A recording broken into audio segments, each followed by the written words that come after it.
కర్నూలు జిల్లా ఎమ్మిగనూరు స్థానిక సోమప్ప సర్కిల్ నందు దళిత మహిళ గోవిందమ్మకు న్యాయం చేయాలని నిరాహార దీక్ష చేపట్టారు. న్యాయ పోరాటం కోసం రెండవ రోజు నిరాహార దీక్ష చేస్తున్న గోవిందమ్మకు సంఘీభావం తెలియజేసిన నవ్యాంధ్ర ఎంఆర్పీఎస్ నాయకులు సుమాల చార్లెస్ మాట్లాడుతూ కర్నూలు జిల్లాలో ఎక్కడా జరిగినటువంటి ఘటన పెదకడబూరు మండలం కల్లుకుంటలో చోటు చేసుకుందని ఆవేదన వ్యక్తం చేశారు. వెంటనే న్యాయం జరగాలి. కల్లుకుంట గోవిందమ్మకు వెంటనే అసలైన ముద్దాయిలను అరెస్ట్ చేయాలి. వెంటనే అరెస్ట్ చేయాలి. అసలైన ముద్దాయిలను వెంటనే అరెస్ట్ చేయాలి. రక్షణ కల్పించాలి. గోవిందమ్మ పోరాడతాం పోరాడతాం శిక్షించాలి.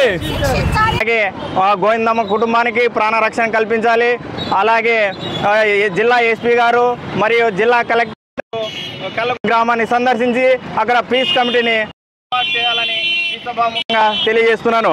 అలాగే ముఖ్యంగా మరి ఎవరైతే రాజకీయ నాయకులు అయితే ఉన్నారో ఆ రాజకీయ నాయకులు అంటే ఎస్సీలు అంటే పట్టణ విధంగా ఈ రోజులో ప్రవర్తిస్తున్నారు. ఎందుకంటే ఇంత ఘటన జరిగినా కూడా నేషనల్ ఇష్యూ కూడా కనీసం మరి ఉన్నటువంటి ఎమ్మెల్యే బాలనాగిరెడ్డి ఇంతవరకు కూడా గోవిందమ్మను పరామర్శించడం లేదు. మరి అలాగే అక్కడ ఉన్నటువంటి టీడీపీ ఇన్ఛార్జ్ ఎవరైతే ఉన్నారో వాళ్ళు కూడా ఇంతవరకు పరామర్శించిన దాఖలాలు లేవు. మరి వీళ్ళు ఎందుకు గోవిందమ్మ వివక్షత చూపుతున్నారని నేను ఈ సభాముఖంగా ప్రశ్నిస్తున్నాను. మరి అలాగే చంద్రబాబు గారు సీఎం గారు ఈరోజు గుర్తుపెట్టుకోవాలి, మీ పార్టీ వాళ్ళను కూడా ఒక్కరు కూడా మీ పార్టీ వాళ్ళు ఇంతవరకు బాధితురాలని పరామర్శించిన పాపాన పోలేదు. కాబట్టి హోంమంత్రి అలాగే తక్షణమే కల్లుకుంట గ్రామాన్ని సందర్శించాలని ఈ సభాముఖంగా మేము డిమాండ్. నా పేరు న్యూస్ వారికి ప్రత్యేకత ధన్యవాదాలు. మరి ముఖ్యంగా ఇక్కడ చేస్తున్నటువంటి ఈ యొక్క నిరాహార దీక్ష అయితేనేమి ఈవేళ